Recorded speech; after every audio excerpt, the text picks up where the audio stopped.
कुंज बिहारी जय राधा।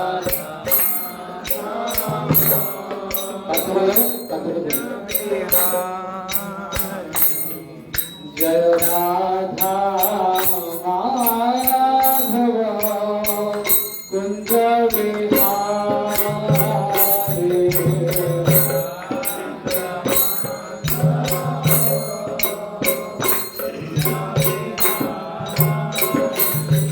जय गोपी जना वल्लभा गिरिवरधारी।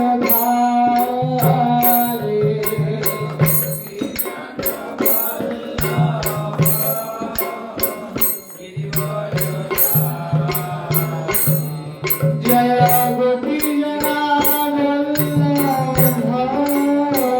गिरिवरधारी।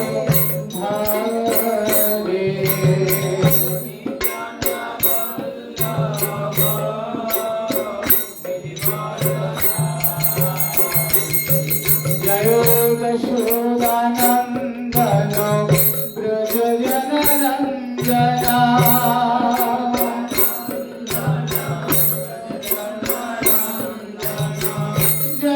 यशोदानंदन ब्रज जनरंजना।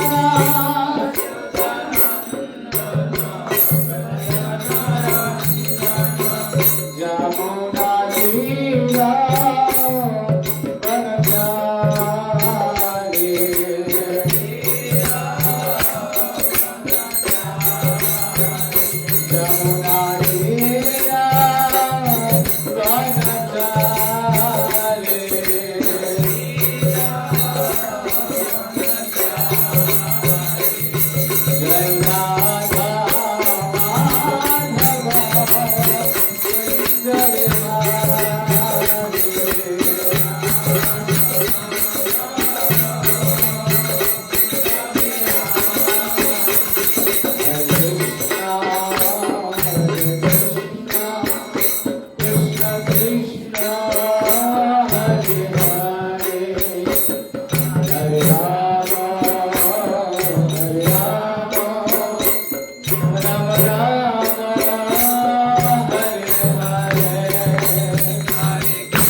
राधा माधव की, गोपी जन वल्लभ की, पतित पावन गौरनिताय की, शील प्रभुपाद की, गौर प्रेमानंदे हरि हरि बोल। तो সকলে আমরা একসাথে গুরু বৈষ্ণব এবং ভগবানের কাছে প্রার্থনা করব।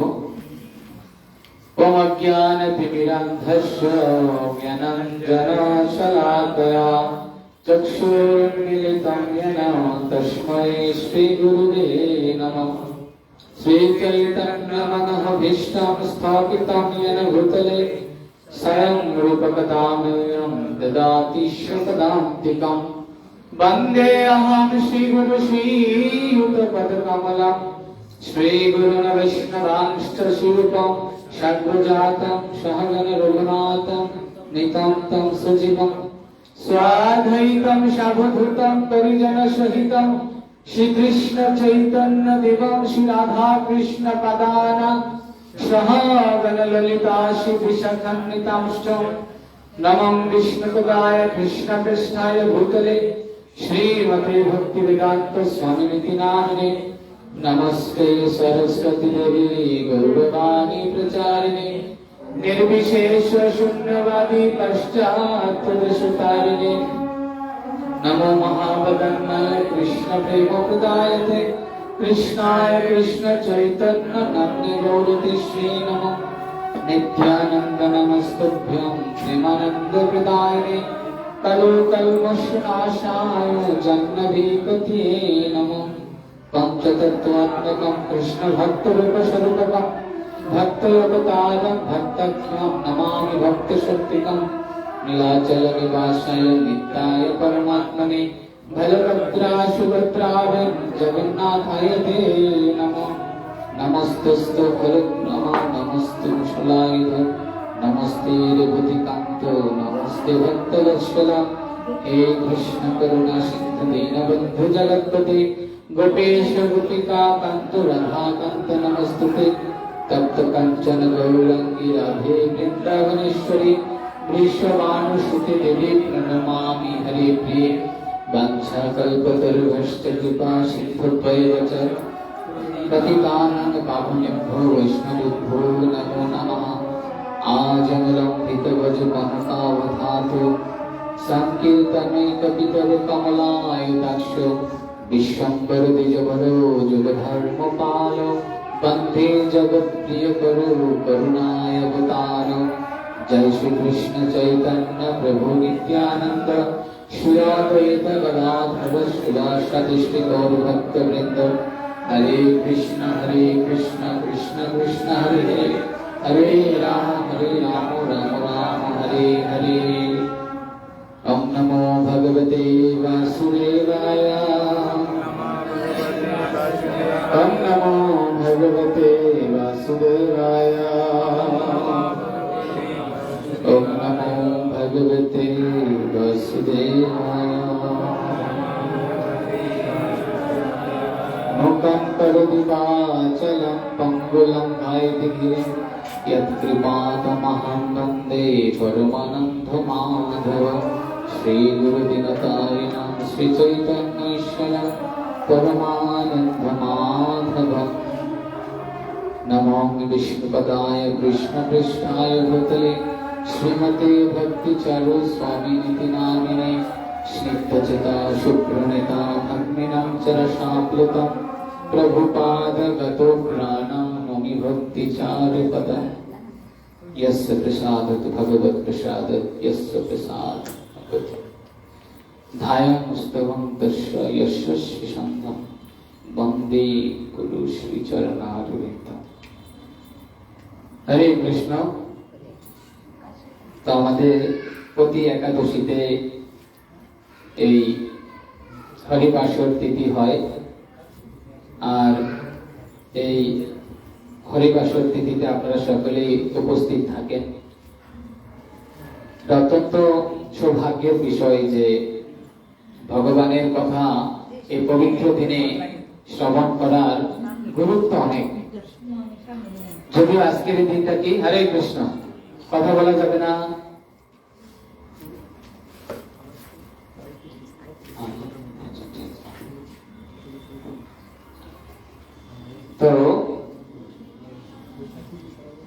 এই একাদশী তিথির নাম হচ্ছে হরিবাসর তিথি, একাদশী মাধব তিথি। হ্যাঁ, এজন্য বলছে এই একাদশী মাধব তিথিতে আমরা যত বেশি ভগবানের সান্নিধ্যে থাকব, যত বেশি ভগবানের নাম কীর্তনে অংশগ্রহণ করব, যত বেশি ভগবানের সেবায় যুক্ত থাকব, অন্যান্য দিনের তুলনায় আমরা শতগুণে বেশি ফল লাভ করব। এজন্য একাদশী তিথিতে আমাদের খুব ভালোভাবে দিনটি অতিবাহিত করা দরকার। কারণ এই কলিযুগে একটাই ব্রত, সেটা হচ্ছে একাদশী ব্রত।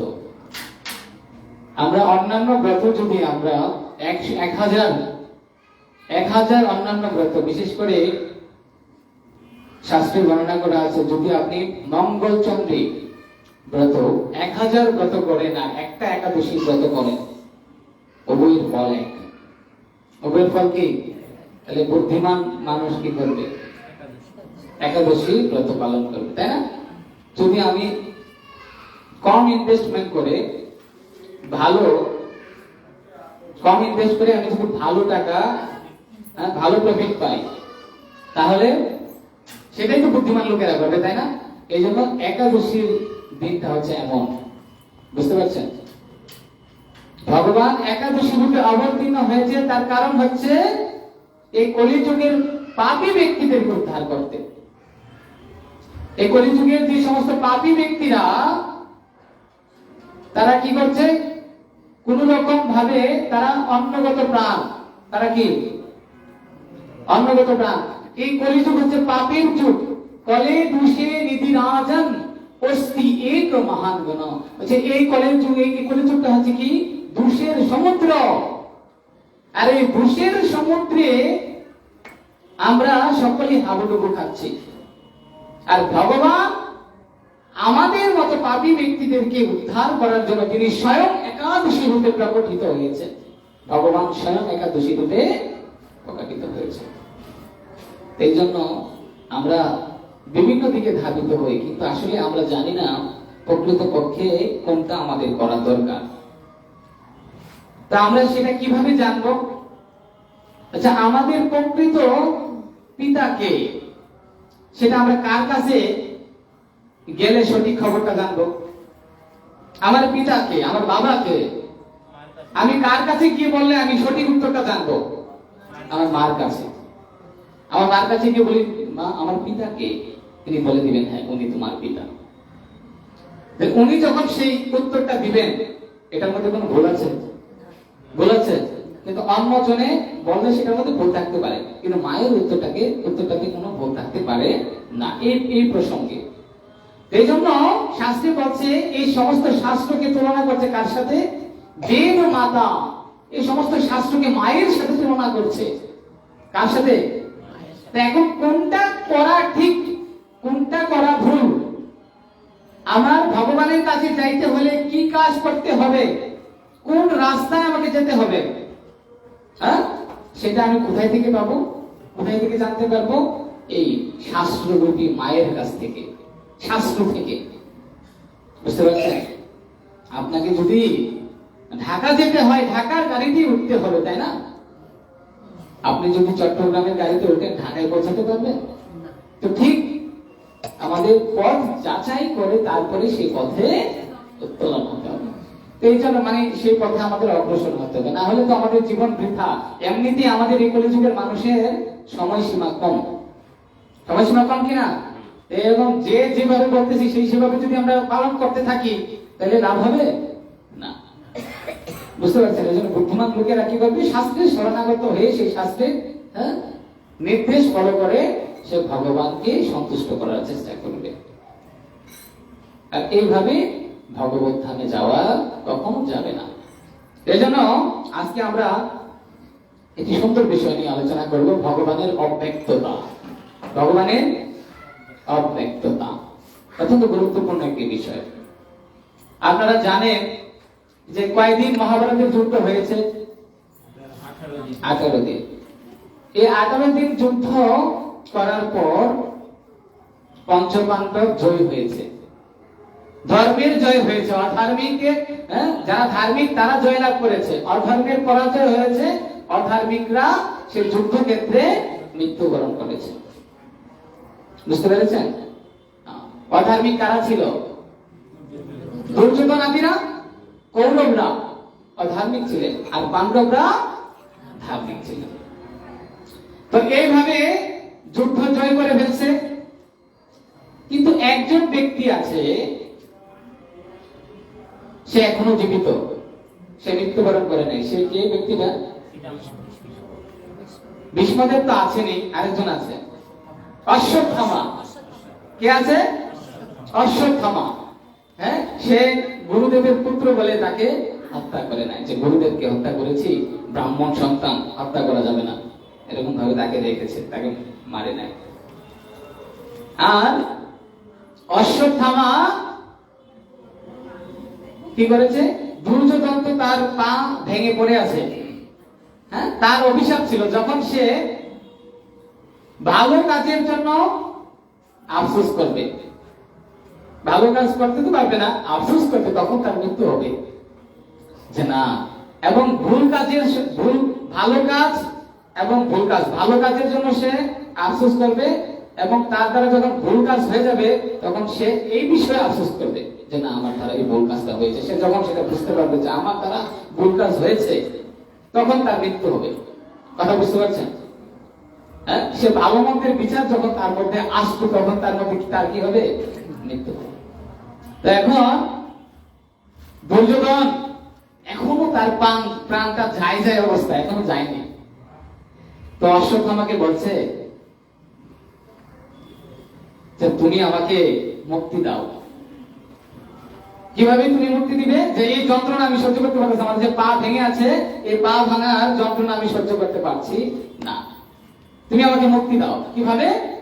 তুমি আমাকে একটু সুখ দাও, যখন আমি সুখ পাবো, হ্যাঁ, তখনই আমার এই মৃত্যু হতে পারে।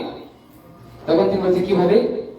বলছে তুমি যাও পঞ্চ পাণ্ডবকে হত্যা করো, তখন আমি আনন্দ পাবো।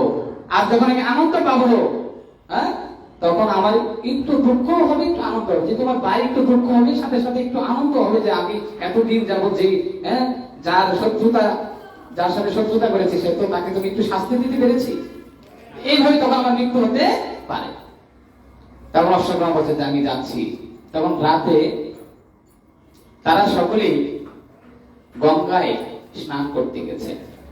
তারা পঞ্চ পাণ্ডব, পঞ্চ পাণ্ডব আর দ্রৌপদী কি করেছে? গঙ্গায় স্নান করতে গেছে। আর সকলেই যুদ্ধ করে খুবই ক্লান্ত। দ্রৌপদীর যে 5 পুত্র রয়েছে, সেই 5 পুত্র কি করছে? পঞ্চ পাণ্ডবের কামরায় ঘুমিয়ে আছে। বুঝতে পারছেন? আর সেখানে অশ্বত্থামা ঢুকেছে রাতের অন্ধকারে। ঢুকে এই দ্রৌপদীর সে মাথায় মানে লেপ দিয়ে কম্বল দিয়ে ঘুমিয়ে আছে, বোঝা যায় না তো কে ঘুমিয়ে আছে। আসলে কি তারা পঞ্চপাণ্ডব না পঞ্চপাণ্ডবের সন্তান বোঝা যাচ্ছে না। আর অন্ধকারে গিয়ে এই 5 জনের মাথা কেটে নিয়ে আসছে। বুঝতেই পারছে না কার মাথা কেটে নিয়ে আসছে। 5 জনের মাথা কেটে সেই অশ্বত্থামা নিয়ে দুর্যোধনের কাছে গেল। আর দুর্যোধনের কাছে গিয়ে যখন বলছে, হে মিত্র, আমি তোমার কথা রেখেছি, আমি পঞ্চপাণ্ডবকে হত্যা করে নিয়ে আসি, এই দেখো তাদের মাথা।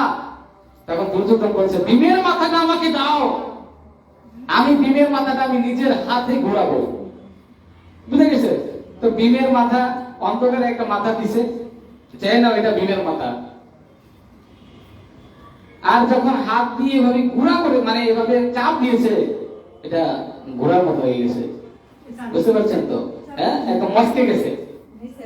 তখন দুর্যোধন বুঝতে পেরেছে, হে অশ্বত্থামা, তুমি এটা ভীমের মাথা কখনো হতে পারে না। ভীমের মাথা আমি এইভাবে মস্কাতে পারবো না, ভীমের মাথা কি এভাবে মস্কানো যাবে না। তুমি তাদেরকে তুমি হত্যা করো নাই, তুমি তাদের সন্তানদের হত্যা করে নিয়ে আসছো। এইভাবে তখন তিনি মনে মনে দুঃখ পেয়েছেন। প্রথমে তো তিনি সুখ পেয়েছিলেন এই খবর শুনে, আর যখন বুঝতে পেরেছে যে না, এটা ছোট ছোট ছেলেদেরকে হত্যা করে নিয়ে আসে, তখন বলছে এই পাপ তো আমিও করিনি, তুমি সবচেয়ে জঘন্য পাপ তুমি করেছো। এভাবে তিনি একটু দুঃখ করেছে, তখন সেই দুর্যোধনের মৃত্যু হয়েছে। বুঝতে পেরেছেন? আর সে পঞ্চপাণ্ডব জানতে পেরেছে যে তাদের সন্তানকে হত্যা করেছে, তারা দৌড়ে এসেছে। আর পঞ্চপাণ্ডব সে কি করেছে, অশ্বত্থামাকে গিয়ে খুঁজে বের করলো, আর অশ্বত্থামাকে ধরে নিয়ে আসছে। আর অশ্বত্থামা কি করলো, বলছে এখন তুমি আমাকে মেরে ফেলো, আমার মৃত্যুর ভয় নেই, আমি মৃত্যুর জন্য প্রস্তুত, মেরে ফেলো, আমার কোনো সমস্যা নেই। তখন অর্জুন বলছে তুমি ভাবছো আমাদের যে বংশ পরম্পরা সবটাকে তুমি মেরে ফেলছো, আমাদের বংশ পরম্পরা এখানে নাশ করে দিয়েছো? না, তুমি নাশ করতে পারোনি। এখনো এই কুরু বংশের পাণ্ডব বংশের বংশ পরম্পরা এখনো আছে। কোথায় আছে? অভিমন্যুর স্ত্রীর গর্ভে আছে, উত্তরার গর্ভে। এখনো আছে। যদিও তুমি আমার সমস্ত বংশ পরম্পরাকে নষ্ট করে দিয়েছে, কিন্তু একজন এখনো আছে। তখন বলছে ও তাই, একজন এখনো আছে। তখন কি করেছে, এই অশ্বত্থামা কি করেছে, তিনি উত্তরার গর্ভ দিকে মানে গর্ভকে লক্ষ্য করে তিনি ব্রহ্মাস্ত্র নিক্ষেপ করে দিয়েছেন। কোন অস্ত্র? ব্রহ্মাস্ত্র। আর সে ব্রহ্মাস্ত্র গিয়ে গিয়ে কি করেছে, উত্তরার গর্ভে সেই সন্তানকে মেরে দিয়েছে। বুঝতে পেরেছেন এই অবস্থা? আর এদিকে কৃষ্ণ কি করেছে, কৃষ্ণ বুঝতে পেরেছে যে এই তার গর্ভ সেখানে নষ্ট হয়ে গেছে। বুঝতে পেরেছেন? তখন উত্তরা বুঝতে পেরেছে তার গর্ভের সন্তান আর নেই, কারণ তার দিকে ব্রহ্মাস্ত্র গেছে। তখন তিনি আর কারো কাছে না গিয়ে, সে উত্তরা আর কারো কাছে না গিয়ে কৃষ্ণ শুধু তখন কি করবে জানেন, কৃষ্ণ শুধু তার বাড়িতে যাওয়ার জন্য গাড়িতে উঠে গেছে। ঠিক এই মুহূর্তে তিনি বলছেন পাহি পাহি মহাযোগী দেব দেব জগৎপথে, হে কৃষ্ণ তুমি আমাকে রক্ষা করো, তুমি আমাকে রক্ষা করো, তুমি আমার গর্ভকে রক্ষা করো। এইভাবে উত্তরা গিয়ে কার চরণে পড়ে গেলেন? কৃষ্ণের চরণে পড়ে গেলেন। কৃষ্ণ গাড়িতে আর উত্তরা গাড়ির নিচে বসে এইভাবে প্রার্থনা করছেন কৃষ্ণের কাছে। তখন কৃষ্ণ বলছে কি হয়েছে, বলছে এক ব্রহ্মাস্ত্র আমার গর্ভে ঢুকেছে, তারপরে আমার সন্তান আমার মনে হয়েছে আমার সন্তান আর নেই, এখন তুমি পারো আমার এই সন্তানকে রক্ষা করতে। বলছে তাই নাকি, আমি কিভাবে পারবো? কৃষ্ণ বলতেছে আমি কিভাবে পারবো? যুদ্ধ তো আমি করি নাই, যুদ্ধ কে করেছে? তোমার পঞ্চস্বামী, তাদের ক্ষমতা অনেক। আর আবার তারা তো মাত্র পঞ্চ বাবা বা শ্বশুর বলা হয়, তাদের পঞ্চ শ্বশুর, পঞ্চ শ্বশুর, তাই না? তারা তো মাত্র যুদ্ধে জয়লাভ করেছে, তারা কি করেছে? এক্সপেরিয়েন্স সম্পন্ন। তাদের কাছে না গিয়ে তুমি আমার কাছে কেন আসলে? তখন উত্তরা বলছে হে প্রভু, দেখেন তিনি একজন নারী কিভাবে ভগবানের কাছে প্রার্থনা করছে। হে প্রভু, আমার যদি কাউকে মারার প্রয়োজন হতো তাহলে আমি আমার এই পঞ্চ যে শ্বশুর রয়েছে, 5 জন শ্বশুর, যে কারোর কাছে গেলেই তাকে মারতে পারবে তারা, আমি তাদের কাছে চলে যেতাম, তারা যে কেউ হোক না কেন তাদেরকে মেরে ফেলতে পারবে, তাদের সেই ক্ষমতা রয়েছে, কিন্তু তাদের জীবন দান তারা করতে পারবে না। মৃত ব্যক্তিকে কেবল জীবিত একমাত্র আপনিই করতে পারেন। এজন্য আমি কারোর কাছে না গিয়ে আপনার শরণাপন্ন হয়েছি। কার শরণাপন্ন হয়েছি? কৃষ্ণের শরণাপন্ন হয়েছি। এজন্য আমি তোমার শরণাপন্ন হয়েছি, তুমি আমাকে রক্ষা করো। তখন কৃষ্ণ দেখেন পরীক্ষা করছে। কৃষ্ণ পরীক্ষা ছাড়া কোনো কিছু করে না, কোনো কিছু দেয় না। কৃষ্ণ পরীক্ষা করছে। কৃষ্ণ বলছে তোমার স্বামী অনেক আগে মারা গেছে, তাহলে তুমি তোমার জীবিত থাকার কি অর্থ? তুমিও মৃত্যুবরণ করে ফেলো। তোমার স্বামী মৃত্যুবরণ করে গেছে, তোমার জীবিত থাকার কি অর্থ রইল? তুমি কেমন জীবিত আছো? তুমি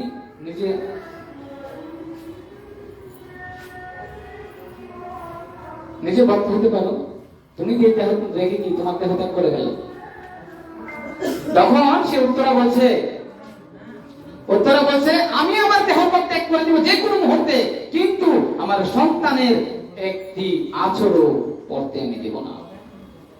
আমার সন্তানের যাতে কোনো ক্ষতি না হয়, তুমি বললে আমি এখনই আমার জীবন ত্যাগ করতে রাজি, কিন্তু আমার সন্তানের গর্ভের সন্তানের যাতে কোনো কি ক্ষতি না হয়। দেখছেন আগের দিনের মায়েরা তাদের গর্ভকে রক্ষা করার জন্য কত সচেষ্ট ছিল, কিন্তু এখন এই কলিযুগে কি অহরহ গর্ভে থাকা অবস্থায় সন্তানকে মেরে ফেলছে, করছে কিনা? শিল প্রভুপাদ তিনি বলেছে এই পৃথিবীতে এত অশান্তির কারণ হচ্ছে দুইটা। এত অশান্তি, এত মহামারী, এই সব কিছুর কারণ কয়টা? দুইটা কারণ। কি কি জানেন? একটা কারণ হচ্ছে পশু হত্যা, মানে গো হত্যা হচ্ছে, আর আরেকটা কারণ হচ্ছে গর্ভে থাকা অবস্থায় শিশু সন্তানকে মেরে ফেলছে মায়েরা। এই দুইটা কারণে ভ্রূণ হত্যা হচ্ছে। এই দুইটা কারণে এই পৃথিবীর মানুষ অশান্তিতে আছে, শিল প্রভুপাদ বলছে। বুঝতে পারছেন? আর আগের দিনের মানুষ দেখেছেন তারা নিজের গর্ভকে রক্ষা করার জন্য কত সচেষ্ট ছিলেন। তখন এই কৃষ্ণ এই উত্তরার কথা শুনে তিনি সন্তুষ্ট হয়েছেন। আর কৃষ্ণ কি করেছে? নিজেকে আকারে অনেক ছোট করেছে। তখন তার সেই গর্ভের মধ্যে প্রবেশ করে তার এই সন্তানকে রক্ষা করে পুনর্জীবন দান করে। বুঝে গেছে? পুনর্জীবন দান করে। আর তার সন্তান হয় কি? পরীক্ষিত। আর কুন্তি দেবী, কুন্তি দেবীকে পঞ্চপাণ্ডবের মা, কৃষ্ণের কি লাগে? পিসিমা। সবাই তো জানে কৃষ্ণের কি? পিসিমা। কুন্তি দেবী সব দেখতেছে, সবকিছু বুঝতেছে, কিন্তু কুন্তি দেবী খুব বুদ্ধিমান। কয়েকজন মহিষী নারীদের মধ্যে কুন্তি দেবী, দ্রৌপদী, উত্তরা, মন্দাদরী। মন্দাদরীকে জানেন? রাবণের সেও সতী নারী। বলছি এইসবের নাম যখন আমরা সকালে নিব না, সীতা দেবী, তাদের নাম নিব না, আমরা সাথে সাথে পবিত্র হব, সাথে সাথে পবিত্র হব। বুঝতে পারছেন? তো এইভাবে কুন্তি দেবী সব দেখতেছে, তার মৃত সন্তানকে আবার পুনরায় জীবিত করলেন। তা এবার কৃষ্ণ সবাইকে ভালো রেখে কৃষ্ণ এখন আবার তার বাড়ির উদ্দেশ্যে, বাড়ি কোথায়? দ্বারকা, দ্বারকার উদ্দেশ্যে রওনা হচ্ছে। গাড়িতে উঠে গেছে, গাড়িতে উঠে গেছে। প্রথম তো আসছে উত্তরা, এখন কুন্তি দেবী আসছে। কুন্তি দেবী আইসা কৃষ্ণের চরণ ধরে তিনি প্রণাম করছেন। কৃষ্ণের চরণ ধরে সবার সামনে তিনি প্রণাম করছেন। আর কৃষ্ণ বলতেছে, পিসিমা আপনি কি করছেন? আপনি আমাকে প্রণাম করছেন?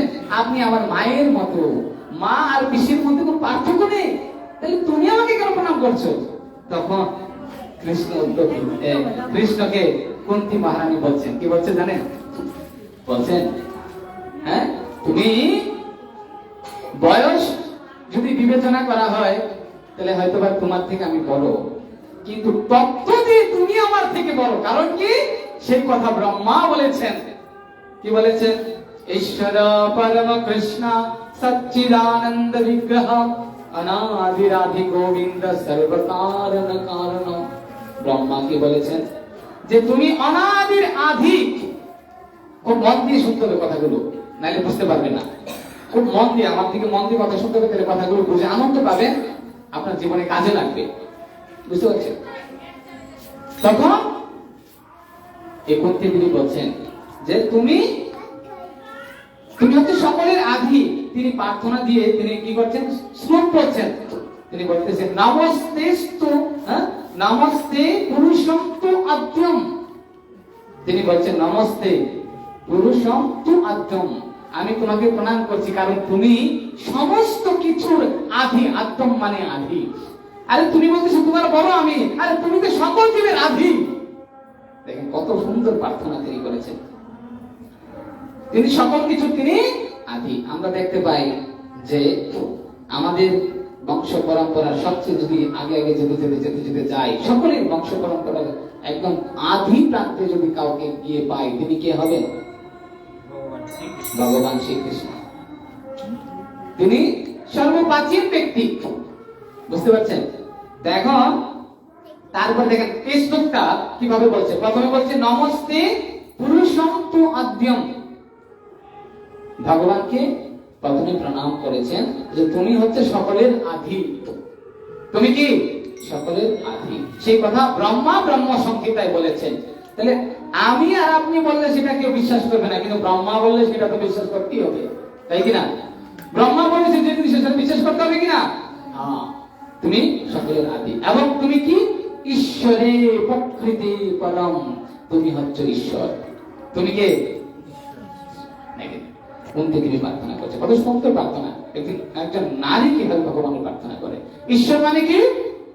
ঈশ্বর শব্দের অর্থ হচ্ছে তিনি সমস্ত কিছুর নিয়ন্তা, তিনি সমস্ত কিছু নিয়ন্ত্রণ করছেন। যে সমস্ত কিছু নিয়ন্ত্রণ করছে তাকে বলা হয় কি? ঈশ্বর। আর তিনি কি? সকলের নাথ। তিনি সকলের কি? নাথ। বুঝেন তো? নাথ হচ্ছে প্রভু, নাথ প্রভু বা স্বামী। এই নাথ শব্দটা আসছে নদ থেকে। নদ, নদ বুঝেন তো? নদ মানুষ যে মায়েরা যেখানে পড়ে এটাকে কি বলে? নদ বলে না? নদ। এই নদ থেকে আসছে নাথ। নদ কেন? মায়েরা তো নদ করে, কিন্তু গাভীকে কি করা হয়? এদিকে একটা কি দড়ি ঢুকানো হয়। দড়ি আপনারা দেখছেন কিনা? হ্যাঁ, কেন? এই গাভীকে কন্ট্রোল করতে পারে, যাতে টান করলে সে সোজা হয়ে যাবে। গাভীকে কন্ট্রোল করার জন্য যে গাভীর মালিক নদের মতো দড়ি পরায় কিনা? তো ঠিক ভগবানও আমাদেরকে এইভাবে নদ পরিয়ে রাখছে। ভগবানের ইচ্ছায় আমরা পুতুল হিসেবে নাচতেছি, বুঝা গেছে? ভগবানের ইচ্ছায় পুতুল হিসেবে নাচতেছেন। ভগবান হচ্ছেন ঈশ্বর, তিনি সমস্ত কিছুকে নিয়ন্ত্রণ করছেন। তিনি কি কি নিয়ন্ত্রণ করছেন? গাছপালাকে তিনি নিয়ন্ত্রণ করছেন। হ্যাঁ, আমরা গাছপালা থেকে অক্সিজেন পাবো, আবার আমরা কার্বন ডাই অক্সাইড দিচ্ছি, তারা পাচ্ছে। এই জিনিসটা নিয়ন্ত্রণ করছে। শাক সবজিতে পুষ্টি দিচ্ছেন, কে দিচ্ছেন? ভগবান দিচ্ছেন। সেটা শাস্ত্রের মধ্যে বলেছে চন্দ্র সূর্যের মাধ্যমে তিনি ফল থেকে বীজ, বীজ থেকে ফল, এই ব্যবস্থা করে দিয়েছেন। করে দিয়েছেন কিনা? কে করে দিয়েছেন? ভগবান। এইভাবে আমরা দেখতে পারি তিনি সমস্ত কিছুকে তিনি আয়োজন করে রেখেছেন। তিনি সবকিছুকে নিয়ন্ত্রণ করছেন। নিয়ন্ত্রণ করছেন কিনা? তার ভয়ে, তার ভয়ে কি করছে? ব্রহ্মা সৃষ্টি করছেন, শিব ধ্বংস করছেন, বিষ্ণু পালন করছেন। তার ভয়ে সূর্য দেবতা এক মিনিটও লেট করে উঠে না, বুঝে গেছে? যাস্তেন উঠবে, যাস্তেন অস্ত যাবে। এগুলো সমস্ত কিছু নিয়ন্ত্রণ করছেন কে? শাস্ত্রে বলছেন কৃষ্ণ। সেগুলো সে কে নিয়ন্ত্রণ করছে? কৃষ্ণ। এই জন্য বলছে তুমি হচ্ছে ঈশ্বর। দেবী কুন্তী কি বলছে? তুমি ঈশ্বর আর প্রকৃতি পরম, তুমি প্রকৃতির নিয়মের দ্বারা তুমি আবদ্ধ নও, তুমি প্রকৃতির নিয়মের ঊর্ধ্বে। প্রকৃতির নিয়ম কি? প্রকৃতির নিয়ম হচ্ছে কি হওয়া? রোগ হওয়া। আমাদের রোগ হয়, হয় কিনা? বলে তো না, এখানে কেউ আছে না আমার একদিনও রোগ হয়েছে না? প্রভু আছে, রোগ হয়েছে কিনা? তাহলে প্রকৃতির নিয়মে রোগ হবে, কিন্তু এই প্রকৃতির নিয়ম দ্বারা কৃষ্ণ আবদ্ধ নয়। কৃষ্ণের কোন সময় রোগ হয় নাই, বুঝে গেছে? কৃষ্ণকে, কৃষ্ণ এই প্রকৃতির নিয়মের দ্বারা তিনি আবদ্ধ না। এই প্রকৃতির নিয়ম কি? এই প্রকৃতির নিয়ম হচ্ছে দেহের পরিবর্তন হয়। গীতাতে বলছে না, দেহিনে হস্মিনে যথা দেহে কৌমারং যৌবনং জরা তথা দেহান্তর প্রাপ্তি ধীরস্তত্র নমীয়তে।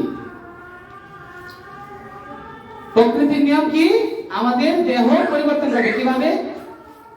আমরা বালক থেকে আস্তে আস্তে কৌমার থেকে আস্তে আস্তে বৃদ্ধ হয়ে যাব, যৌবন বৃদ্ধ হয়ে যাবে, একসময় মৃত্যুবরণ করবে। এটা কি প্রকৃতির নিয়ম? প্রকৃতির নিয়ম কিনা? তো কৃষ্ণের, আপনারা দেখবেন কৃষ্ণের যখন এই কুরুক্ষেত্রে যুদ্ধ করতে গিয়েছিলেন, তার বয়স কত? কৃষ্ণের বয়স ছিল 100-র উপরে। 125 বছর তিনি পৃথিবীতে ছিলেন। তার বয়স 100-র উপরে ছিল, কিন্তু দেখতে মনে হয় 16 বছরের যুবক। কারণ কি? তিনি প্রকৃতির নিয়মে দেখেন। তিনি কি? নবযৌবনাঞ্চ, তিনি সবসময় নবযৌবন প্রাপ্ত 16 বছরের যুবকের মধ্যে তিনি দেখতে। আপনার ভগবত ধামেও তিনি একই রূপ থাকেন। আপনারা দেখেছেন যে প্রকৃতির নিয়মিত আমরা দেখতে পাই পুরুষদের কি উঠে? গোপ জন্মায়। গোপ জন্মায় কিনা? কৃষ্ণের গোফুল ছবি দেখছেন আপনারা কখনো? হ্যাঁ, কি কৃষ্ণের কুট জন্মাইছে এরকম ছবি পাইছেন আপনারা কোথাও? বলছে ভগবানের কখনো কুট জন্মাবে না। বুঝে গেছে? তাহলে এগুলো কি প্রকৃতির নিয়ম, কিন্তু কৃষ্ণ কি প্রকৃতির নিয়মে কখনো কি করতে পারবে না? আবদ্ধ করতে পারবে না। তিনি সকলের পুরাণ, কিন্তু দেখতে সকলের চেয়ে নবীন। বুঝে গেছে? এই হচ্ছে তিনি। আবার কি প্রকৃতির নিয়ম হচ্ছে জাতস্য শহীদ ধ্রুবম মৃত্যু। এই জন্ম মৃত্যু কি আমাদের নিজের দ্বারা হয়? প্রকৃতির নিয়মে হবে জন্ম মৃত্যু। ভগবানের দ্বারা সেই প্রকৃতির নিয়ম হয় না। ভগবান যখন চাবে তখন এই পৃথিবীতে আসতে পারবে, যখন চাবে তিনি পৃথিবীতে আসতে পারবে। তিনি ইচ্ছে করলে মা বাবার দরকার হয় না। আমরা পৃথিবীতে আসতে গেলে কিসের মাধ্যমে আসি? মা বাবার মাধ্যমে আসি। কিন্তু কৃষ্ণের যে মা বাবার মাধ্যমে আসতে হয়? হ্যাঁ, নৃসিংহদেব যে আসছেন কি মা বাবার মাধ্যমে আসতেন? হ্যাঁ, তিনি যে কোনো রূপে আসতে পারেন, মা বাবার দরকার হয় না। যখন চাবেন তখন তিনি পৃথিবীতে আসতে পারেন। আবার যখন তিনি চলে যাবেন তিনি নিজের ইচ্ছা চলে যেতে পারেন। তিনি প্রকৃতির নিয়ম দ্বারা তিনি আবদ্ধ নয়। তো ঠিক আমরা বুঝতে পারি যে সকলেই প্রকৃতির নিয়ম দ্বারা আবদ্ধ, কিন্তু আমরা প্রকৃতির নিয়ম, ভগবান প্রকৃতির নিয়ম দ্বারা আবদ্ধ নয়। ভগবান হচ্ছে প্রকৃতি পর, প্রকৃতি পর। সেই জন্য বলছে অলক্ষ্যানাম সর্বভূতানাম।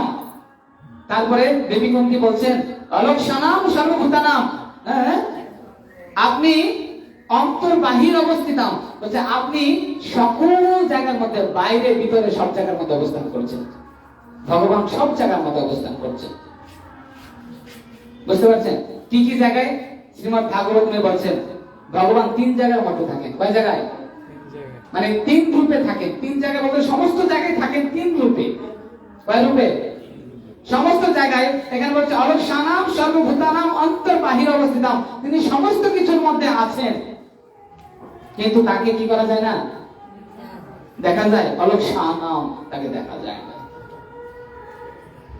এই জন্য বলছে ভগবান 3 রূপে সমস্ত কিছুর মধ্যে থাকেন। কয় রূপে?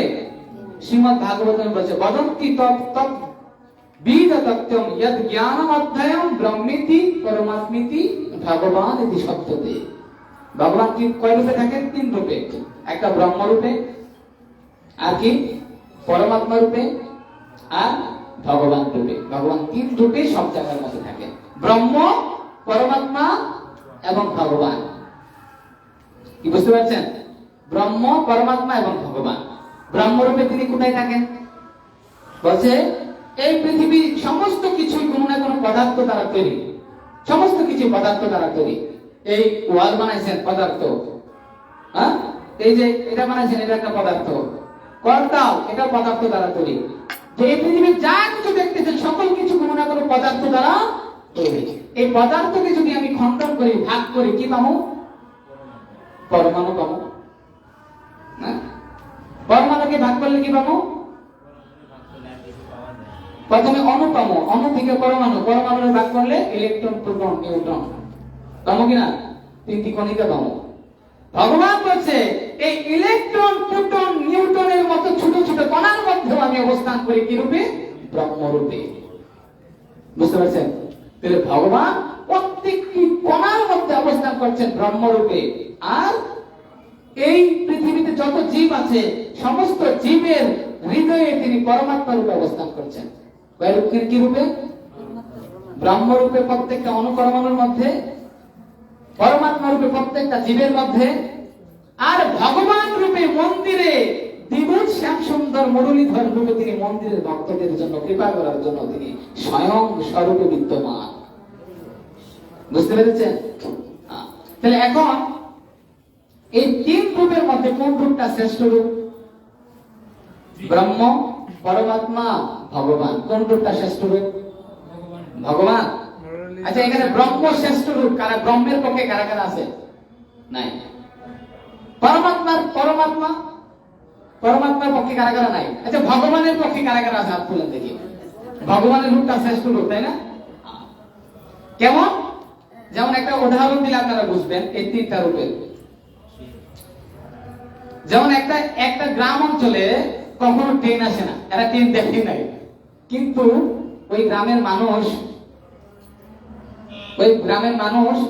তাদের জন্য কালকে মানে কালকে দুপুরবেলা প্রথম ট্রেন আসবে, ওই গ্রামে প্রথম ট্রেন আসবে, বুঝতে পেরেছেন তো?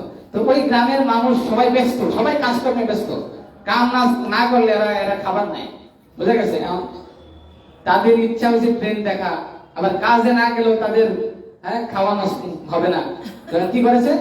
তো সমস্ত এলাকার লোক একসাথে জড়ো হয়েছে, বলছে আমাদের তো ট্রেন দেখতে হবে, ট্রেনটা কেমন বুঝতে হবে, ট্রেনটা বোঝা দরকার, ট্রেনটা কেমন দেখতে, তাই না বাবু? তো তখন কি করলো, তারা সবাই মিলে 3 জন ব্যক্তিকে সিলেক্ট করছে, 3 জন ব্যক্তি, বলছে এই 3 জন ব্যক্তি স্টেশনে থাকবে, ট্রেনটা কেমন কেমন দেখতে তারা এসে আমাদের কাছে বলবে, তাহলে আমরা ট্রেন সম্পর্কে আইডিয়া পাবো, আমরা কাজ করবো, ঠিক আছে? এই 3 জন ব্যক্তি আমাদের কাছে গিয়ে বলবে যে ট্রেন এমন দেখতে, বুঝতে পারছেন? এইরকম ভাবে সিদ্ধান্ত নিলাম, তারা কাজে গেছে। তো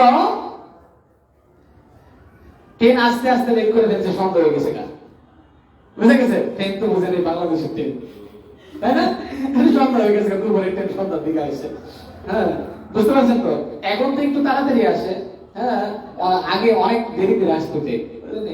আমি অনেকদিন আগে শুনছিলাম যে একদিন এক লোক স্টেশনে গেছে, স্টেশনে গিয়ে দেখছে যে সে যেই টাইমে গেছে এই টাইমে একই টাইমে গিয়ে সেই ট্রেন পেয়ে গেছে। কি ব্যাপার, আজকে আমার খুব সৌভাগ্য যে জাস্ট টাইমে ট্রেন চলে আসছে, একদম জাস্ট টাইমে, মানে 12টার দিকে ট্রেন, 12টার দিকে চলে আসছে। সে তো খুব খুশি, তিনি বলতেছে আজকে দেখছেন কত সুন্দর, একদম এক জাস্ট টাইমে চলে আসছে। ওই পাশের লোকটা বলতেছে আরে জাস্ট টাইমে আসে নাই, কালকে 12টার ট্রেন আজকে 12টার দিকে আসে। গতকালকে ট্রেন আজকে 12টার দিকে আসছে, বুঝতে পারছেন? এমন হয়েছে ট্রেনের অবস্থা। আসলে হ্যাঁ, ট্রেনটা সন্ধ্যা হয়ে গেছে, সন্ধ্যার দিকে ট্রেন আসতেছে, আর ট্রেন আসলে প্রথমে কি দেখা যায়? এখন লাইট দেখে না, লাইট, ট্রেন আসতেছে। তখন ওই যে 3 জন লোক আগে দাঁড়া করে রাখছে না, তো 3 জন লোক প্রথম জনটা দেখছে কি রে, ট্রেন তো দেখতেছি লাইটের মতো দেখতে, আর এই লাইট দেখাই প্রথম লোক দূরে চলে গেছে, ওই খবর দিতে হবে, বলছে শুনো শুনো, আমি ট্রেন থেকে আসছি, ট্রেন মানে লাইট, ট্রেন মানে কি? ট্রেন মানে লাইট। সে খবর দিতে গেছে, বলছে ট্রেন মানে কি? লাইট। তারপরে আরেকটু সামনে আসছে, আরেকটু সামনে আসাতে দ্বিতীয় ব্যক্তিরা দেখতেছে লাইট আছে, আবার একটু লম্বা একটা জিনিস, আবার মাঝখানে বগির মতো আছে। এই জিনিসটা দেখে সে গেছে খবর দিত, বলছে শুনো আমি ট্রেন থেকে আসছি। বলছে কি? ট্রেন মানে লাইট আছে, এটা লম্বা একটা জিনিসের মতো, বগির মতো, রুমের মতো আছে, বলছে এটা দেখে আসছে। তাই নাকি? তাই তারপরে ট্রেনটা এসে থামছে। তৃতীয় লোকটা ছিল বুদ্ধিমান, তৃতীয় লোকটা লাইটও দেখছে, খাম্বাও দেখছে, বৃত্তে ঢুকছে, চেয়ার আছে দেখছে, লাইট সবকিছু আছে, সবকিছু তিনি জানছে। যাই না তিনি গিয়া স্বয়ং সম্পূর্ণভাবে ট্রেনের বিশ্লেষণ করছে, কার কাছে? গ্রামবাসীদের মানুষ। তাহলে প্রকৃত পক্ষে ট্রেন সম্পর্কে কার বেশি ধারণা? তৃতীয় ব্যক্তি, নাকি? প্রথম ব্যক্তি, এই যে ভগবান 3 রূপে বিরাজ করেন, প্রথম যে ব্যক্তি মনে করে ট্রেন মানে লাইট, এই প্রথম ব্যক্তির জ্ঞান অল্প। ভগবানের একটা রূপ হচ্ছে কি জানেন? ভগবানের রূপ, শরীর থেকে একটা লাইট, একটা জ্যোতি নির্গত হয়। যারা কিনা এই জ্যোতিটাকে ভগবান বলে মনে করে, তারা মনে করে ব্রহ্মই সব, তিনি ব্রহ্মকেই সবকিছু মনে করে, বুঝে গেছে? তাদের জ্ঞানটা ওই প্রথম ব্যক্তির মতো, ওই ট্রেন দেখার প্রথম ব্যক্তির মতো। আর দ্বিতীয় ব্যক্তিরা কি? তার প্রথম ব্যক্তি থেকে একটু উন্নত ছিল না? তো দ্বিতীয় ব্যক্তিটা হচ্ছে কার মতো? এই ব্রহ্ম থেকে যারা পরমাত্মাকে মনে করে, এই পরমাত্মা হচ্ছে ভগবান, এই পরমাত্মার যারা মনে করে তারা হচ্ছে দ্বিতীয় পর্যায়ে। তারাও কিন্তু ভগবান সম্বন্ধে স্পষ্ট ধারণা তাদেরকে নেই, কারণ তারা কি করে? তারা মনে করে পরমাত্মাই সব, পরমাত্মাই কি সব। কিন্তু তৃতীয় ব্যক্তিটার মতো হচ্ছে যিনি ভগবানকে বোঝেন, কারণ ভগবান তিনি সাকার, তিনি নিরাকার, তিনি প্রয়োজনে অনেক অনেক ক্ষমতাধর, তাই কিনা? অনেকে বলে ভগবানের কোনো রূপ নাই, ভগবানের কি নাই? রূপ নাই। আচ্ছা বলেন তো দেখি, আমরা যার থেকে সৃষ্টি হয়েছি আমাদের রূপ থাকতে পারে, ভগবানের রূপ থাকতে পারে না? হয়। আমাদের একটি ছোট্ট ছেলেকে জিজ্ঞাসা করছে, আমাদের ইস্কনের একটা ছেলেকে, বলছে ভগবানের রূপ নেই কেন? ছোট্ট ছেলেটা বলতেছে, কে বলতেছে ভগবানের রূপ নেই? আমরা সকলে ভগবানের সন্তান না? এই ছোট বাচ্চাটা বলতেছে আমরা সকলে ভগবানের সন্তান। তা আমরা যেহেতু আমরা আমরা আমার বাবা মার থেকে সৃষ্টি হয়েছি না, বাবার থেকে সৃষ্টি হয়েছে না, তাহলে আমাদের যেহেতু রূপ আছে, আমার বাবা মার যেহেতু রূপ আছে, এই জন্য আমাদের রূপ হয়েছে। তাহলে আমরা এই সমস্ত জীব কার থেকে সৃষ্টি হয়েছে? ভগবান থেকে। ভগবান বলছেন কি? তিনি আদি পিতা, আদি পিতা কিনা? তাহলে আমাদের যেহেতু রূপ আছে, ভগবানের রূপ আছে, ছোট মেয়েটা বলতেছে আমাদের যেহেতু রূপ আছে, আমরা যেহেতু ভগবান থেকে তৈরি হয়েছি, সৃষ্টি হয়েছি, ঠিক ভগবানেরও ঠিক রূপ রয়েছে, কিন্তু আমাদের যা আছে তার থেকে বেশি পরিমাণে আছে। বুঝা গেছে? আমাদের যা আছে তার থেকে বেশি পরিমাণে আছে, বুঝতে পারছেন? এই জন্য ভগবানের অবশ্যই রূপ রয়েছে। সেটা ব্রহ্মা, তিনি ভগবানকে দেখছেন না, তিনি ব্রহ্মা যে সৃষ্টির আদিজি, তিনি বলছেন আলালা চন্দ্র বংশী রত্নাঙ্গদম, এবার বলছেন তার চেহারাটা হচ্ছে কি? কোটি কোটি সূর্যের নেই আলোকিত, বুঝতে পারছেন? এবং তিনি দেখতে কি? সচ্চিদানন্দ রূপম, তার রূপটা সচ্চিদ আনন্দ। এইভাবে ভগবানের কি রয়েছে? রূপ রয়েছে। আর অনেকেই আমরা কিন্তু সেই রূপটাকে দেখতে পারি না। দেখতে পারি যে ভগবানের যে রূপ আছে সেটা আমরা দেখতে পারি, আমাদের সেই চোখ হয় নাই। এই জন্য বলছে অলক সানাম, সব জায়গাতে ভগবান থাকা সত্ত্বেও কৃষ্ণ বলতেছেন। আচ্ছা এই কথা কে বলতেছে বলেন তো দেখি? এই যে এই প্রার্থনাগুলো কে কার কাছে করতেছে? কুন্তি দেবী ভগবানের কাছে করতেছে না? এই যে এই কথাগুলো কিন্তু কুন্তি দেবী ভগবানের কাছে প্রার্থনা করছে, স্তুতি করছে। তখন ভগবান বলছেন, এই শোনেন, আপনি বলতেছেন আমি সব জায়গার মধ্যে থাকি, তাহলে আমি সব জায়গার মধ্যে যেহেতু আছি, তাহলে এই সমস্ত লোক আমাকে দেখে না কেন, দেখতে পায় না কেন? লোক আমাকে দেখতে পায় না কেন? কৃষ্ণের প্রশ্ন। তখন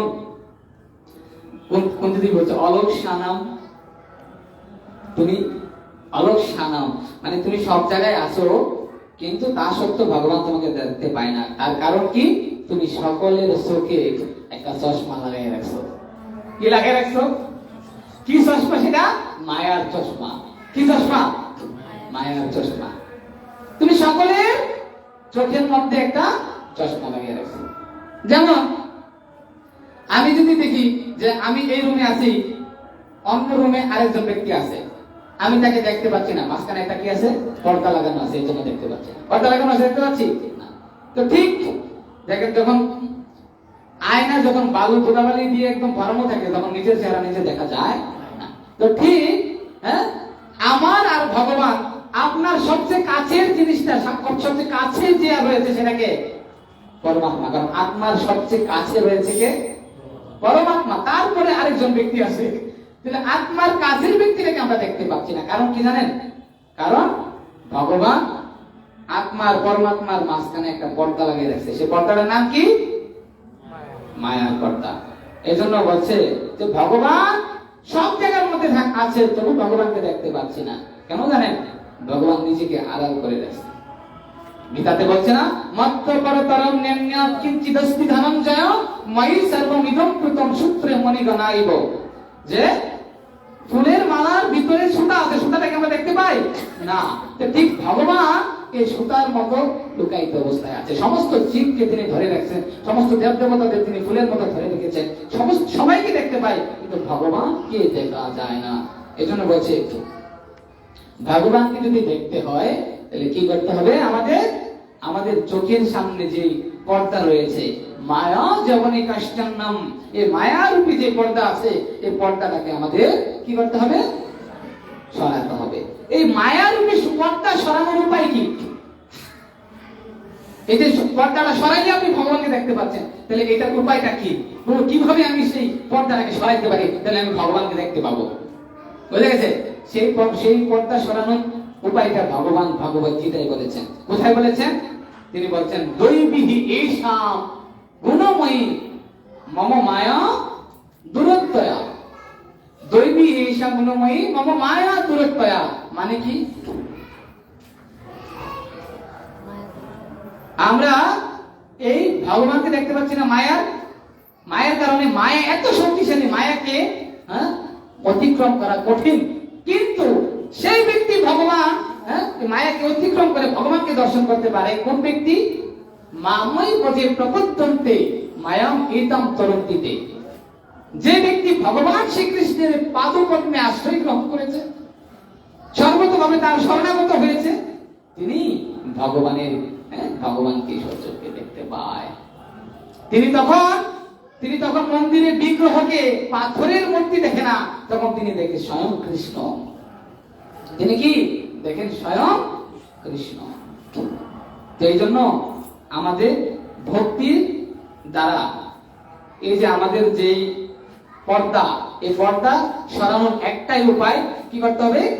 ভক্তির দ্বারা এই পর্দাকে সরাতে হবে, ভক্তির মাধ্যমে। এই জন্য ভগবত গীতায় বলছে, ভক্ত্যা নাম অভিজানাতি যাবান যচ অস্মি তত্ত্বত। ভক্তির মাধ্যমে কেবল ভগবানকে জানা যায়, আর অন্য যা কিছু করেন ভগবানকে জানতে পারবেন না। ভক্তি ছাড়া মুক্তি নাই। ভক্তি ছাড়া কি নাই? এইভাবে যতই যে কয় রাম তার সাথে যাও, এইভাবে যদি যাইতে থাকেন কি নাই? লাভ হবে না। আপনাকে জানতে হবে কোন রাস্তায় গেলে আমি ভগবানকে পাবো। বুঝতে পারছেন? এই জন্য বলতেছে ভক্তির মাধ্যমে কেবল ভগবানকে লাভ করা যায়। কিন্তু আমরা দেখি সবকিছু ভগবানকে উৎসর্গ করে দিয়ে দিই, ভগবান তো গ্রহণ করেন না। আরে ভগবান গ্রহণ করবে কিভাবে? আমরা বলি না, একটা সুন্দর মহাজনরা সুন্দর ভাবে গান লিখেছে, পদ রচনা করেছে। কে বলে ভগবান খায় না? कौन कहती है भगवान खाती नहीं? देखिए ना, কে বলে ভগবান খায় না? আমরা কার মতো খাওয়াইতে পারি না বলে খাই না, সবরীর মতো খাওয়াইতে পারি না। যদি আমরা সবরীর মতো ভগবানকে খাওয়াই তাহলে ভগবান খায়। অনেকে বলে যে ভগবানকে ভোগ লাগে, ভগবান খায় না। আরে আসলে আমরা দিতে পারছি না, এটা আমাদের ব্যর্থতা। এই জন্য ভগবান খাচ্ছে না। সবরীর মতো আমরা খাওয়াইতে পারছি না। সবরী কে ছিলেন? সে রামায়ণের স্বরূপী সবরী। রামায়ণে তিনি ছোট্ট একটা মেয়ে ছিলেন। তিনি একবার একটা অনুষ্ঠানে গিয়েছিলেন, তাই না? বিবাহ অনুষ্ঠানে গিয়েছিলেন, ছোট্ট মেয়ে, এই যে এর মতো থাকতে একটা অনুষ্ঠানে গেছে। অনুষ্ঠানে গিয়ে দেখতেছে অনেক জীব হত্যা হচ্ছে, জীব হত্যা। কারণ সবর জাতি, যারা নিচু জাতি, সবর হচ্ছে নিচু জাতি, তো তাদের সেই মাছ মাংস খাওয়ার অনুমোদন আছে, তারা নিচু জাতি। বুঝে গেছে? কারণ তারা বন জঙ্গলে থাকে, সবর জাতিরা। বুঝতে পারছেন? তো তারা কি করছে, সেই বিয়ে অনুষ্ঠানে গেছে। আর বিয়ে অনুষ্ঠানে যখন গিয়েছে, সেখানে দেখলে অনেক জীব হত্যা হচ্ছে। আর এই জীব হত্যার কারণে তিনি বলছে, মা আমার বিয়েতেও কি এরকম জীব হত্যা হবে? বলছে হ্যাঁ, আমরা যেহেতু একই জাতি, এরকম হবে। তখন এই ছোট মেয়ে একটু বড় হওয়ার আগে কি করেছে, সে কি করলো, একটু বড় হওয়ার আগে সে বাড়ি থেকে পালিয়ে গেল। আর বাড়ি থেকে পালিয়ে একজন সাধু, একজন ঋষি মণি, মাধব ঋষির আশ্রমে গিয়ে তিনি উঠলেন। আর সারা জীবন তিনি বৈষ্ণব সেবা করেছেন, তার গুরুদেবের সেবা করেছেন। আর তার গুরুদেবের সেবা করার ফলে তার গুরুদেব এই সবরীকে আশীর্বাদ করেছে, তুমি সারা জীবন বৈষ্ণব সেবা করেছো, আমি তোমাকে আশীর্বাদ দিচ্ছি, বর দিচ্ছি, স্বয়ং ভগবান তোমার কাছে একদিন আসবে, স্বয়ং ভগবান তোমার কাছে একদিন আসবে। তো এই সবরী কি করেছে, এই আশায় তিনি অপেক্ষা করছে। সেই জঙ্গলের মধ্যে একটা ছোট্ট কুটিরে তিনি থাকতেন। আর যেদিন থেকে তার গুরুদেব বলেছে, তিনি প্রতিদিন কি করতেন, প্রস্তুতি নিয়ে থাকতেন, প্রস্তুতি নিয়ে। আজকে যদি ভগবান চলে আসে, হরে কৃষ্ণ, কি করছো তুমি?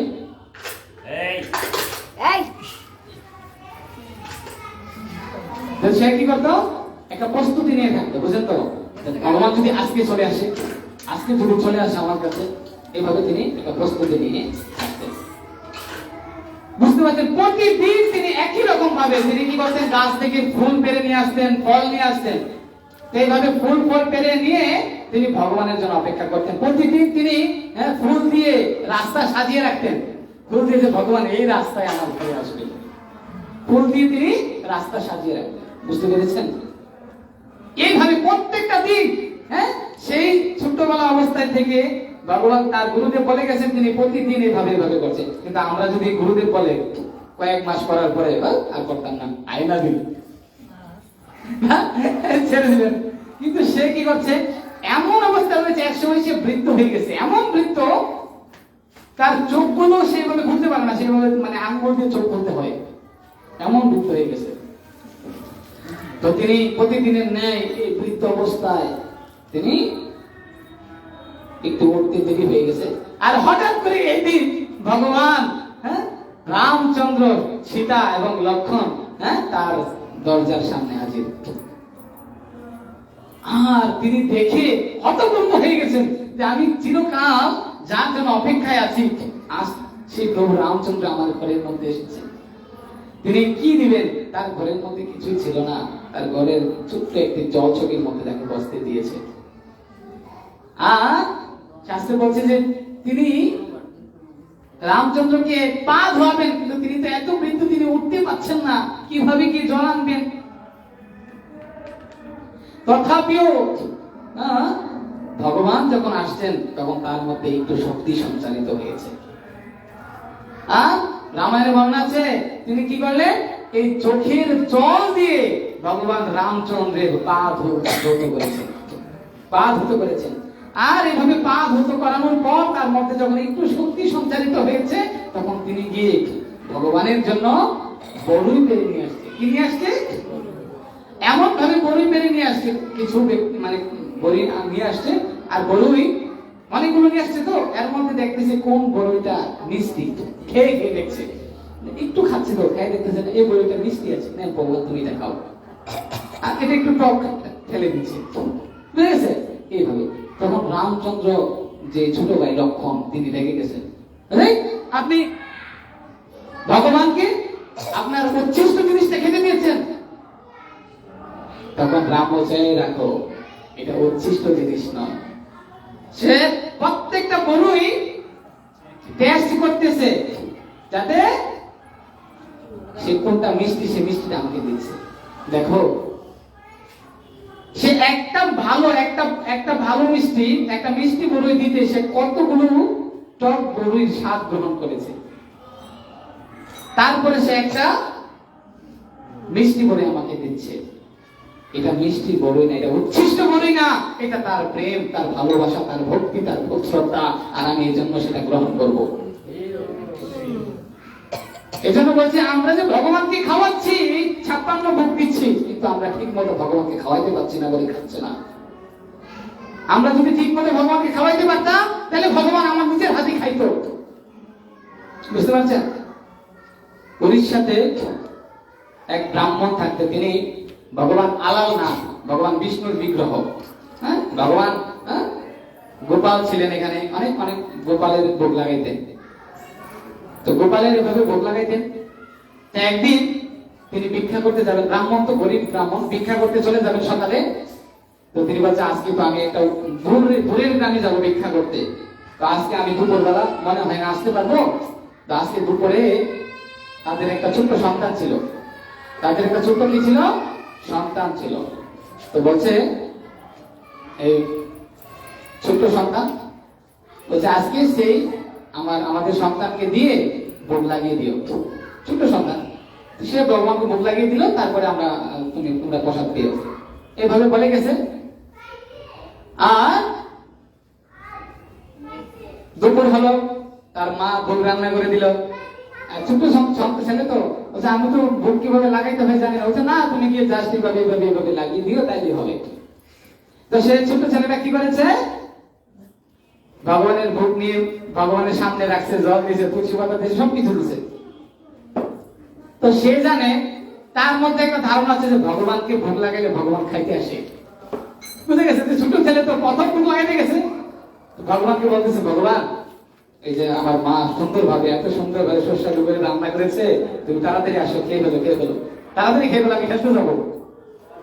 তো এভাবে বলতেছে, কিন্তু ভগবান তো আসতেছে না, ভগবান আসতেছে না। তো তিনি এমন ভাবে বলতেছে, ও আজকে আমি ভোগ লাগাইতে আসছি, এই জন্য তুমি আসতেছো না? না বলছে তাই, ও আরেকটা কারণ মনে হইতে পারে, আমি মন্ত্র বলতেছি না দিকে তুমি এই জন্য ভোগ খাইতে আসতেছো না? না, তুমি চিন্তা করো না, আমি কয়েকদিনের মধ্যে মন্ত্রটা সব শিখে ফেলবো, আর তখন যখন তোমাকে ভোগ লাগাবো না, তখন তুমি তাহলে আর কোনো ডিস্টার্ব ফিল করবে না। তাহলে আজকে খেয়ে ফেলো, আজকের দিন আমি তোমাকে রিকোয়েস্ট করছি, আজকে খেয়ে ফেলো। হ্যাঁ, আর আমি আজকে যদি তুমি না খাও না, আমার বাবা খুব রাগ করবেন, আমার মা খুব রাগ করবেন, তুমি আজকে খেয়ে ফেলো। তো এইভাবে তিনি বারবার বলছেন, তবু খাচ্ছেন না। তখন সে ছোট ছেলেটা রাগ উঠে গেছে, তখন কি করেছে, সাথে একটা লাঠি ছিল, বলছে তুমি যদি না খাও আজকে তোমাকে আমি লাঠি দিয়ে মারবো। বুঝে গেছে। আর তখন ভগবান তার বিগ্রহ থেকে চলে আসছে, বিগ্রহ থেকে চলে এসে তখন খাওয়া শুরু করছে। বুঝে এইভাবে ভগবান খেয়ে ফেললো। আর সে খুব খুশি, ছোট ছেলেটা তো খালি থালা নিয়ে তার মার কাছে দিল, যেন মানব যে প্রসাদ কই, প্রসাদ তো গোপাল খেয়ে ফেলছে, প্রসাদ গোপাল খেয়ে ফেলছে। মানে তুমি কি দুষ্টামি করছো? তুমি মনে তোমার বন্ধু বান্ধব নিয়ে খেয়ে এসে বলছো, এখন বলতেছো গোপাল খেয়ে ফেলছে প্রসাদ, তাই না? বলছে না, হ্যাঁ গোপাল খেয়ে ফেলছে। তোমার বাবা 30 বছর ধরে ভোগ লাগাইতেছে, তোমার বাবার হাতে খাইছে না, তোমার হাতে খেয়ে গেছে। বলছে না, আমি মিথ্যা কথা বলছি, খেয়ে ফেলছে। এইভাবে তো তর্ক করা যায় না। তখন তার স্বামী যখন আসছে, স্বামীর সাথে কথাটা বলছে যে আজকে না এইভাবে সে বন্ধু বান্ধব নিয়ে প্রসাদ খেয়ে সে আজকে মিথ্যা কথা বলছে। বলছে তাই, যে এক কাজ করো, কালকেও তুমি এইভাবে রান্না করে দিও, বলবো যে তোমার বাবা চলে গেছে, আমি যাবো না, আমি লুকিয়ে থেকে দেখবো কি ঘটনা হয়। তখন এইভাবে রান্না করে দিল। সেই ছোট ছেলে গেছে ভোগ নিয়ে, দরজা লাগিয়ে গেছে। তার বাবা কি করেছে, একটু ফাঁক ছিল, এই ফাঁক দিয়ে তাকে এসে দেখি আজকে কি করে, আসলে কি খাইতে আসে কিনা। তখন এইভাবে গেল। তো এইভাবে গেল, আর হঠাৎ করে বুক গল্পন করছে, আজকে আর লাড়ি মারি নেওয়া লাগছে না, আজকে সরাসরি এসে বসছে বুক খাওয়ার জন্য। তো এইভাবে খাওয়া শুরু করছে। আর যখন খাইতে খাইতে খাইতে মনে একদম শেষ পর্যায়ে, তখন কি করেছে, ওই ব্রাহ্মণ ঠাকুর ঢুকে গেছে। ব্রাহ্মণ ঠাকুর গিয়ে তার হাত ধরে ফেলছে কৃষ্ণের, তুমি যদি সব খেয়ে ফেলো আমরা খাবো কি? বুঝে গেছে। তখন তিনি আবার বাকিটা দেখে তিনি তার বিগ্রহ রূপে চলে গেছেন। এভাবে সেই তার বাবা তার ছোট ছেলেকে আলিঙ্গন করে বলছে, তুমি আসলে ভগবানের অত্যন্ত প্রিয় ভক্ত। ভগবান তোমার হাতে খাচ্ছে কেন? ভগবান কিছু গ্রহণ করেন না, ভাগ্যহী জনার্দন। ভগবান কেবলমাত্র ভক্তিটাকে গ্রহণ করে, আর তোমার মধ্যে সেই ভক্তির চরম সীমায় তুমি পৌঁছে গেছো, তোমার মধ্যে সেই ভক্তির চরম অবস্থা প্রাপ্ত হয়েছে, এই জন্য তোমার হাতে ভগবান খেতে এসেছে, তুমি অত্যন্ত সৌভাগ্যবান। বুঝেছে? এই জন্য আমরা দেখি যে ভগবানকে আমরা অনেক আইটেম খাওয়াতে চাই, কিন্তু ভগবান সে আমাদের সেবাটা গ্রহণ করে না। অনেকে বলে যে ভগবানকে আমরা ঘুম পাড়াই, কিন্তু ভগবানকে আমাদের হাতে ঘুম পাড়াবে? ঘুম অবশ্যই পাড়াবে, কিন্তু আমরা যশোদার মতো ঘুম পাড়াইতে পারি না। যশোদা যেভাবে আদর করে, যেভাবে নিঃস্বার্থ রূপে আমাদেরকে ঘুম পাড়ায়, সেভাবে আমরা তাকে ঘুম পাড়াতে পারছি না। তো ঠিক বলছে, আমরা ডাকলে ভগবান কেন আসে না? তার কারণ কিনা, যে আমরা মীরা ভাইয়ের মতো ডাকতে পারি না। কার মতো? মীরা ভাই। মীরা ভাই যখনই ভগবানকে ডাকতেন, তখনই ভগবান শ্রীকৃষ্ণ চলে আসতেন। সেই ছোট মীরা ভাই, বুঝে গেছে? ছোটবেলায় তিনি এই মীরা ভাইয়ের, আপনারা তার কাহিনী শুনে থাকবেন, ছোটবেলায় যে ছোট বয়সে ছিলেন, সে একটা বিবাহ অনুষ্ঠানে গিয়েছে।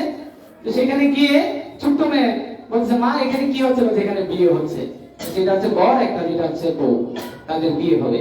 ছোট মেয়ে বলছে, আমিও বিয়ে করবো, আমিও বিয়ে করবো। ছোট মেয়ে তো আমরা বলতেছে, আমিও বিয়ে করবো। এখন তো একদম নাচর মান্দা একদম কান্নাকাটি শুরু করছে, বিয়ে করবে। তখন তার মা তার বাড়িতে নিয়ে কৃষ্ণের একটা ছবি দিয়ে বলছে, নাও আজকে থেকে এই হচ্ছে তোমার বর। এই কৃষ্ণের সে বিগ্রহ, ছোট একটা বিগ্রহ দিয়ে বলছে, আজকে থেকে এই কৃষ্ণ হচ্ছে তোমার বর। তো তিনি এইভাবে তার বর হিসেবে তাকে দেখতেন কৃষ্ণকে। আর এইভাবে তিনি যত বড় বড় হয়েছেন তথাপিও তিনি তার বর হিসেবে দেখছেন। যদিও তার পরবর্তীতে রানার সাথে বিবাহ হয়েছিলেন, কিন্তু সেই ভোজরাজ রানা ছিল তার ডাকনাম। তো এইভাবে তারপরে রানার সাথে বিবাহ হয়েছিল, সে বেশি দিন বাঁচে নাই, তথাপিও তিনি ভগবান কৃষ্ণকে তার স্বামী হিসেবে গ্রহণ করতেন। আর এই তার ভক্তিতে এতটাই তিনি সন্তুষ্ট ছিলেন, যখনই মীরাবাই কৃষ্ণকে ডাকতেন কৃষ্ণ তার সামনে প্রকটিত হতেন। বুঝতে পারছেন? এই হচ্ছে ভক্তি। এই জন্য বলছে, আমরা যদি সেই মীরাবাইয়ের মতো ভক্তি দিয়ে ডাকতে পারি, তখন সেই কৃষ্ণ আমাদের সামনে আসবে। আর বলছে ভগবানকে আমরা এখন সবাই নাচাতে চাই কিনা, কিন্তু আমাদের সামনে ভগবান নাচে না। কেন জানেন? আমরা গোপীদের মতো ভগবানকে নাচাইতে পারি না। কি করতে পারি না? গোপীরা ভগবানকে নাচাইতে পারতেন। কিভাবে নাচাইতে জানেন? দেখেন, যিনি অনাদি বিশ্ব ব্রহ্মাণ্ডের মালিক, তিনি কি করতেন? তিনি একবার গোপী সেজে গেছে, গোপী একদম মেয়ে সেজে গেছে, গিয়ে বিভিন্ন গোপীদের কাছে, মেয়ে সাজে নাই, মানে গোপালই প্রথম গেছে, প্রথম অবস্থায় তিনি কৃষ্ণ সেজে গেছে। তো কৃষ্ণের কাছে গিয়ে বলতেছে, কৃষ্ণ কি গোপীদের বলতেছে, আমাকে একটু মাখন দাও না, একটু মাখন খাবো তোমাদের দিয়ে। মাখন দিতে পারি, আমাদের একটা শর্ত আছে। কি শর্ত? তুমি আগে গোপী সাজো। কি সাজো? মেয়ে সাজো। তো মেয়ে লিপস্টিক দিত, শাড়ি বানাইতো, এইভাবে তাকে মেয়ে সাজাতে হচ্ছে, এখন একটু নাচো। তখন নাচা শুরু করতেন, মেয়েদের মধ্যে নাচতেন। তো যখন এইভাবে নৃত্য করতেন, তখন একটু মাখন দিতেন। বুঝে গেছে? তো এইভাবে দেখা যায় এই গোপীদের ভক্তির ফলে সে কৃষ্ণ নৃত্য করতেন। এই জন্য বলছে, আমরা যখন থাকবো তখনই ভগবান আমাদের কাছে আসবেন, যদি আমাদের ভক্তিটা সেরকম পর্যায়ে যায়। এরকম প্রেম উৎপন্ন করার জন্য আমাদের কি করতে হবে? এই তাদের মতো, যশোদার মতো, শবরীর মতো, তারপরে গোপীদের মতো, মীরাবাইয়ের মতো, তাদের মতো আমাদের এই ভক্তি নিয়ে যাওয়ার জন্য আমাদের কি করতে হবে? একটাই পন্থা। সেটা কি? কেবল মাত্র বেশি বেশি করে হরি নাম করতে হবে, ভক্ত সঙ্গ করতে হবে। বুঝতে পারছেন? তাহলে আমরা তাদের কৃপা লাভ করতে পারবো। বুঝতে পারছেন? এইভাবে যখন আমরা তাদের কৃপা লাভ করবো, তখন আমরা তার এই স্বাদগুলো আমরা গ্রহণ করতে পারবো। বুঝতে পারছেন? হরে কৃষ্ণ। জয় শিল প্রভুপাদ কি। তো আগামী 18ই মার্চ শুক্রবার পড়েছে, সে রাধা কৃষ্ণের মিলিত রূপ। রাধা কৃষ্ণের মিলিত রূপ বুঝতে পারছেন? Radha plus Krishna is equal to কি? মহাপ্রভু। রাধা প্লাস কৃষ্ণ যদি একসাথে হয়, তার মহাপ্রভু কে যায়। আর সে রাধা কৃষ্ণের একসাথে রূপ, যে গৌরাঙ্গ মহাপ্রভু, তার জন্মদিন, তার হ্যাপি বার্থডে শুক্রবারে। বুঝতে পারছেন? তার হ্যাপি বার্থডে শুক্রবারে, তাই কিনা? তাহলে আপনারা সকলে যাইতে চান কিনা? কারা কারা যাবেন না হাত তুলেন তো দেখি। যাবেন না কারা কারা? আচ্ছা, কারা কারা যাবেন হাত তুলেন তো দেখি। হরে কৃষ্ণ। সকলেই যাবেন মহাপ্রভুর এই অনুষ্ঠানগুলোতে যদি আপনারা যান, তাহলে অবশ্যই মহাপ্রভু বলছে, এই দিনে যারা আমার কথা শুনবে, আমার কাছে যাবে, আমার অভিষেক করবে, তারা কৃষ্ণ ভক্তি লাভ করবে। তারা কি ভক্তি লাভ করবে? কৃষ্ণ ভক্তি লাভ করবে। বুঝতে পারছেন? আপনারা যাবেন। আর আরেকটা কথা হচ্ছে, যেমন আমরা জাগতিক জনজাগতিক লোকদের দেখতে পাই, যদি আমরা বার্থডেতে যাই, কোনো কিছু নিয়ে যাই, যাই কিনা? হ্যাঁ, নিমন্ত্রণ করলে কিছু নিয়ে যায় না? আশীর্বাদ জন্য কিছু দেই না? তো আপনারাও সেদিন কি গৌরাঙ্গ মহাপ্রভুর আবির্ভাব তিথি, তো আমাদেরকেও কিছু না কিছু ভাবে ভগবানের সেবায় যুক্ত থাকা উচিত। ভগবান যদিও আপনি কি ভাব নিয়ে দিচ্ছেন, সেটা ভগবান গ্রহণ করবে। বুঝতে পারছেন? আমার কাছে অনেক আছে, না ভগবান আসছে, প্রভু বলতেছে একটু দিয়ে দিলাম, এরকম না। আপনি কোন ভাব নিয়ে ভক্তি সহকারে দিচ্ছেন, ভক্তি সহকারে যদি আপনি 1 টাকা দেন, সে 1 টাকাও ভগবান গ্রহণ করবেন। কিন্তু দেখবেন যে আপনার কাছে যদি সামর্থ্য থাকে, আপনি সেই সামর্থ্য অনুযায়ী দিলেন না, সেটাও ভগবান দেখবেন। বুঝতে পারছেন? ভগবান সবাইকে সব অবস্থায় রাখবেন না। এই জন্য আপনারা চেষ্টা করবেন আপনাদের নিজের সামর্থ্য অনুযায়ী ভগবানের সেবায় যুক্ত থাকা, কারণ আমাদের এটাই হচ্ছে কাজ মহাপ্রভুর এবং ভগবান কৃষ্ণের জন্মদিন। এই যে ভগবানের লীলা বিলাস গুলো যখন হয়, এগুলোতে যদি যত সামান্য আমরা অংশগ্রহণ করি, তাহলে আমরা অবশ্যই তাদের কৃপা লাগবে, যোগ্য হবে। আমাদের যে টাকাটা আপনারা দেখেন ইসলাম ধর্মে তারা কি করে ইনকামের একটা অংশ কিন্তু তারা জাকাত দেয়, হ্যাঁ, এবং বাংলাদেশি নিয়ম অনুযায়ী কিছু ইনকামের উপরে ট্যাক্স দেয় সরকারকে, বুঝা গেছে, দেয় দিচ্ছে কিনা, এটা আবার জনস্বার্থে কাজে লাগছে। হ্যাঁ, আমাদের সনাতন শাস্ত্র বলছে আমরা যে ইনকাম করছি না, এই ইনকামের একটা পার্সেন্ট ভগবানকে দিতে হবে, ভগবানের সেবায় দিতে হবে, ভগবানের ভক্তদের সেবায় দিতে হবে। তখন আমরা গৃহস্থ বলে গণ্য হব, নতুবা আমরা গৃহস্থ হতে পারবো না, গৃহমেধি হয়ে থাকবো। বুঝতে পারছেন? তো আপনারা বিশেষ করে আমরা এই একাদশী ক্লাসে যারা যারা আসেন নিয়মিত, আপনারা যা দিতে চান, আমাদের এই অভিরাম প্রভু আছেন, অভিরাম প্রভু হচ্ছে এখানে হর্তা কর্তা বিধাতা, বোঝা গেছে, ওনার কাছে দেবেন, মানে ওনার মাধ্যমে সেটা অবশ্যই আমাদের কাছে গিয়ে পৌঁছাবে। বুঝতে পারছেন? আর এইভাবে আপনারা ভগবানের সবাই যুক্ত থাকেন, আর অবশ্যই আপনারা সকলেই যাবেন। আর আরেকটা নিমন্ত্রণ হচ্ছে আগামী বুধবার মঙ্গলবার ওই দিন মন্দিরে বিশাল বড় অনুষ্ঠান থাকবে। শুক্রবার তো মহাপ্রভুর জন্মদিন, সারাদিন অনুষ্ঠান থাকবে। আর আপনারা কিন্তু উপবাস থাকবেন, বুঝে গেছে, সন্ধ্যা পর্যন্ত উপবাস থাকতে হবে। অনেকে মনে করে যে না এই যে ভুল পূর্ণিমা, না না, ভগবানের আবির্ভাব তিথি, কৃষ্ণের জন্মদিন অষ্টমী তো আমরা 12টা বাজে উপবাস থাকি নাকি, কিন্তু ওনার আবির্ভাব তিথিতে আপনারা গধূলি, উনি গধূলির সময় সন্ধ্যায় অবতীর্ণ করেছেন, আবির্ভূত হয়েছে। এই জন্য সন্ধ্যা পর্যন্ত আপনারা উপবাস থাকবেন, ঠিক আছে? উপবাস না থাকতে পারলে একটু জল খাবেন, যারা পারেন না তারা একটু জল খেয়ে দেবেন। আর যারা বাচ্চারা তারা তো আরো পারে না, তারা একাদশীর মতো থাকতে পারবে, সমস্যা নেই, বুঝে গেছে? যারা বাচ্চারা না পারে তারা একাদশীর মতো থাকবে। আর আপনারা যারা না পারেন জল খেয়ে থাকবেন, আর জল না খেয়ে থাকতে পারলে আরো ভালো, সন্ধ্যা পর্যন্ত। আপনারা যখন এখানে অভিষেক করাবেন সকলের জন্য সেখানে প্রসাদের ব্যবস্থা থাকবে, ঠিক আছে? আর বুধবারে ওয়ার্ল্ড ফেমাস কীর্তনিয়া শিপার নারুগোপাল প্রভু, আপনারা সকলে তার কীর্তন শুনেন হয়তো অনলাইনে, তিনি আমাদের মন্দিরে থাকবেন। বিকাল 4টা থেকে প্রোগ্রাম শুরু হবে, আপনারা সেই প্রোগ্রামে অংশগ্রহণ করবেন, ঠিক আছে?